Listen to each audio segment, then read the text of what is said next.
Chapter 19. Pilate then took Jesus and scourged him, and the soldiers braided a crown of thorns and put it on his head, and clothed him with a purple robe. And they kept coming up to him and saying, "Greetings, you King of the Jews." They also kept slapping him in the face.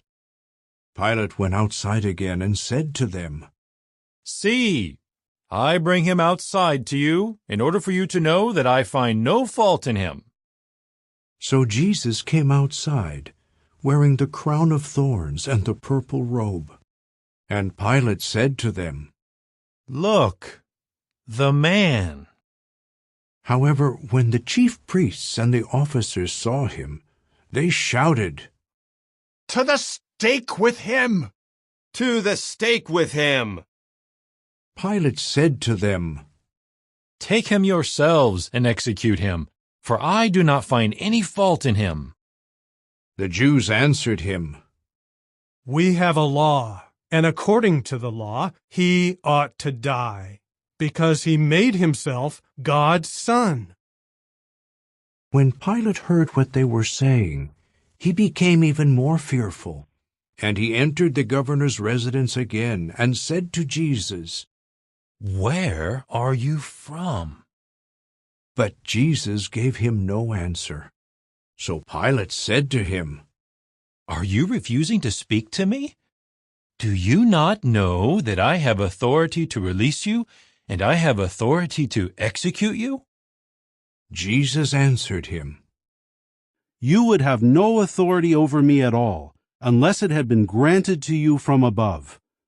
This is why the man who handed me over to you has greater sin." For this reason, Pilate kept trying to find a way to release him.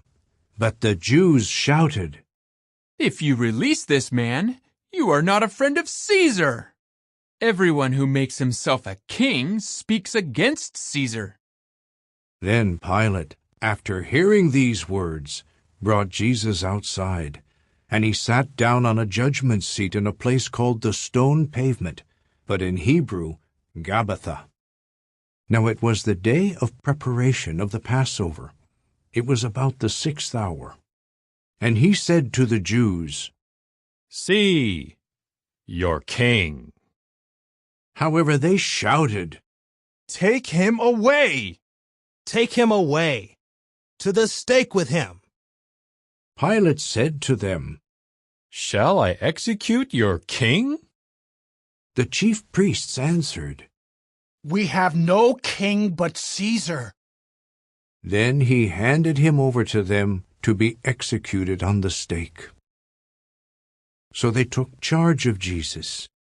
Bearing the torture stake for himself, he went out to the so-called skull place, which is called Golgotha in Hebrew.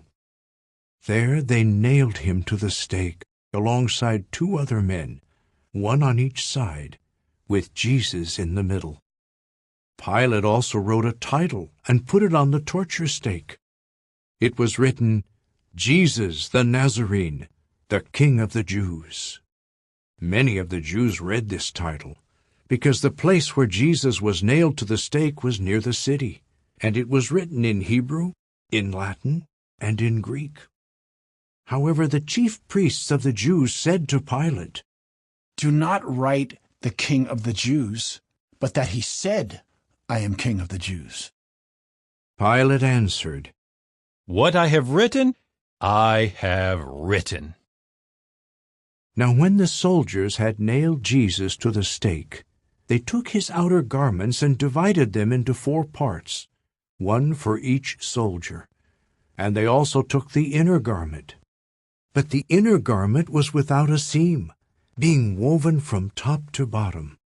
So they said to one another, "Let us not tear it, but let us cast lots over it, to decide whose it will be." This was to fulfill the scripture, "They divided my garments among themselves, and they cast lots for my clothing." So the soldiers actually did these things. By the torture stake of Jesus, however, there were standing his mother and his mother's sister, Mary, the wife of Clopas, and Mary Magdalene. So when Jesus saw his mother and the disciple whom he loved standing nearby, he said to his mother, Woman, see, your son. Next he said to the disciple, See, your mother. And from that hour on, the disciple took her into his own home. After this, when Jesus knew that by now all things had been accomplished, in order to fulfill the scripture, he said, I am thirsty. A jar was sitting there full of sour wine. So they put a sponge full of the sour wine on a hyssop stalk, and held it up to his mouth. When he had received the sour wine, Jesus said, It has been accomplished. And bowing his head, he gave up his spirit.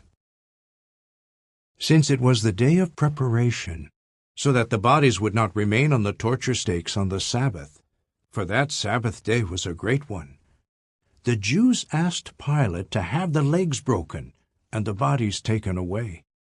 So the soldiers came and broke the legs of the first man and those of the other man who was on a stake alongside him.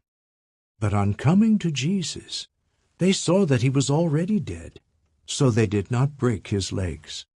But one of the soldiers jabbed his side with a spear, and immediately blood and water came out. And the one who has seen it has given this witness, and his witness is true, and he knows that what he says is true, so that you also may believe. In fact, these things took place for the scripture to be fulfilled. Not a bone of his will be broken. And again, a different scripture says, They will look to the one whom they pierced. Now after these things, Joseph of Arimathea, who was a disciple of Jesus, but a secret one because of his fear of the Jews, asked Pilate if he could take away the body of Jesus, and Pilate gave him permission. So he came and took the body away. Nicodemus, the man who had come to him in the night the first time, also came, bringing a mixture of myrrh and aloes weighing about 100 pounds. So they took the body of Jesus and wrapped it in linen cloths with the spices, according to the burial custom of the Jews. Incidentally, there was a garden at the place where he was executed, and in the garden was a new tomb in which no one had ever yet been laid. Because it was the day of preparation of the Jews, and the tomb was nearby, they laid Jesus there.